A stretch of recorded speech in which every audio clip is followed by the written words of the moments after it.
Here's how I set up my camera for street photography. The first thing that I do when I get outside is set my camera into manual mode. From there, I'll look at my shutter speed. Now for busy streets, I'm going to set my shutter speed anywhere between 1/500 to 1/1000. That allows me to really stop the action and compensate for any shaky hands while I'm out in the streets.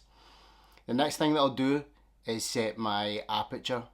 Now, the aperture really controls the depth of field in your image, how much of your image is actually going to be in focus. I really like my subjects to pop and be separated from the background. So when I'm out, I'm shooting at f2.8 to f3.2. Lastly, to properly expose the image, I'll set my ISO.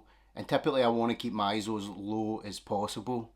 As a little tip, if you're out in harsh sunlight and you are struggling to properly expose your image, grab yourself an ND filter. They're relatively inexpensive, and what these will do is act like a pair of sunglasses for your camera and help you block out some of that light. How do you guys set your camera up? Let me know in the comment section.